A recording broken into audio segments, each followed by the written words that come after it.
The TCP/IP protocol suite was developed prior to the OSI model. The original TCP/IP protocol suite was defined as having four layers: host-to-host network, internet, transport, and application. TCP/IP protocol suite is made of 5 layers: physical layer, data link layer, network layer, transport layer, and application layer. The first 4 layers provide physical standards, network interfaces, internetworking, and transport functions that correspond to the first 4 layers of the OSI model. The 3 topmost layers in the OSI model are represented in TCP/IP by a single layer called the application layer. This is the typical diagram that shows the TCP/IP protocol suite: physical layer, data link layer, network layer, transport layer, session layer, presentation layer, and application layer. In physical and data link layer, here protocols defined by the underlying networks, that is host to host network.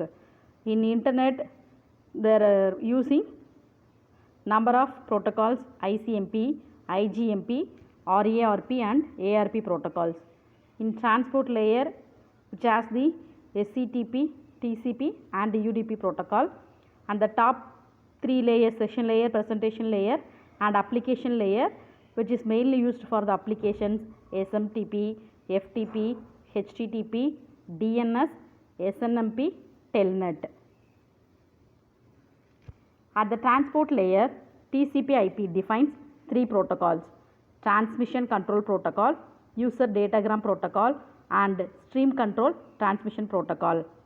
In network layer, at the network layer, TCP/IP supports the internetworking protocol. Here IP in turn, that is, uses 4 supporting protocols: ARP, RARP, ICMP, and IGMP. In internetworking protocol, the internetworking protocol is the transmission mechanism used by the TCP/IP protocols. It is an unreliable and connectionless protocol used for a best effort delivery services. Transport layer. Transport layer that was represented in TCP/IP by 2 protocols. First one is TCP and the second one is UDP. IP is a host-to-host protocol, meaning that it can deliver a packet from one physical device to another physical device. UDP is nothing but a user datagram protocol, and TCP is the transmission control protocol. The both are the transport level protocol that is mainly responsible for delivering a message from a process to another process. User datagram protocol. The user datagram protocol, it is the simpler of 2 standard TCP/IP transfer protocol. It is a process to process protocol that adds only port addresses, checksum error control, and length information to the data from the upper layer. Transmission control protocol. The transmission control protocol provides the full transport layer services to applications. TCP is a reliable stream transport protocol. The term stream in this context, it means connection oriented. A connection must be established between both ends of a transmission before either can transmit the data. At the sending end of each transmission, TCP divides a stream of data into a smaller units called segments. Each segment includes a sequence number for reordering after receipt, together with an acknowledgement number for the segments received. Stream control transmission protocol, SCTP, that provides support for newer applications such as voice over the internet. It is the transport layer protocol that combines the best features of UDP and TCP. Data and signals. Analog and digital data. Data can be analog or digital. The term analog data refers to information that is continuous. In digital data refers to information that has a discrete states. For example, if we are taking an analog clock that has a hour, minute and second, gives information in a continuous form. The movements of the hands are continuous. On the other hand, a digital clock that reports the hours and the minutes that will be changed suddenly from 85 to 86. Signals that can be analog or digital. Analog signal can have a infinite number of values in a range, but a digital signal can have only a limited number of values. This is a diagram comparison of analog and digital signals. This is the continuous one, analog signal. This is the digital signal. It has a number of values, zeros and ones like that. Transmission impairment. Signals travel through transmission media which are not perfect in all time. The imperfection causes signal impairment. That means that the signal at the beginning of the medium is not same as the signal at the end of the medium. So what is sent is not what is received. There are three causes of impairment are attenuation, distortion and noise. The figure that shows the causes of impairment: attenuation, distortion, noise. Attenuation. Attenuation means a loss of energy. When a signal, simple or composite, it travels through a medium, it loses some of its energy in overcoming the resistance of the medium. This is the original signal. This one is attenuated and this one is the amplified signal. Decibel.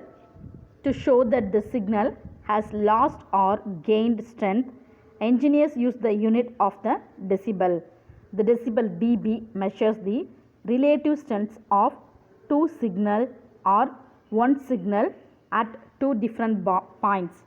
Note that the decibel is negative if a signal is attenuated and positive if the signal is amplified. So dB is equal to 10 log base 10 P2 divided P1.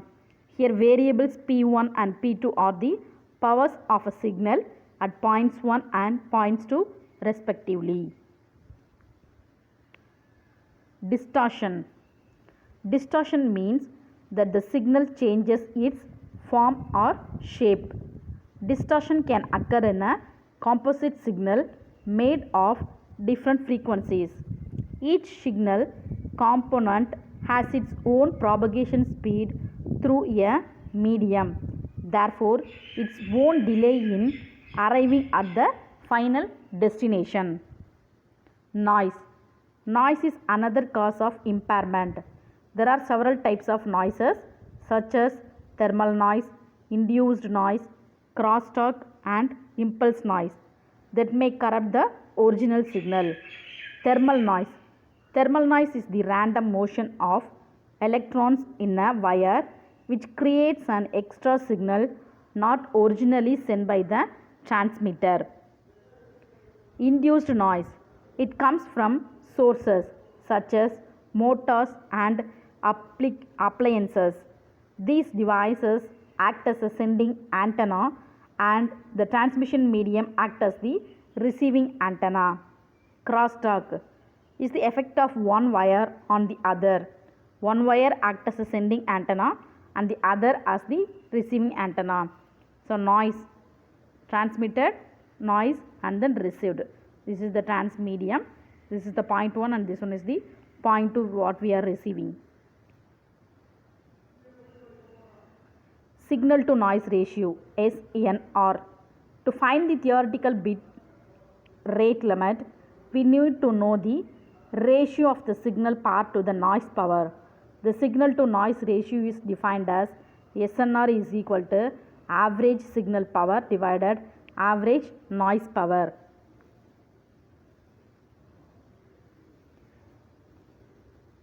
Data rate limits. A very important consideration in data communication is how fast we can send data in bits per second over a channel. Data rate depends on three factors. First one, the bandwidth available. Second one, the level of the signals what we use. And the third one, the quality of the channel, that is the level of noise. Two theoretical formulas were developed to calculate the data rate.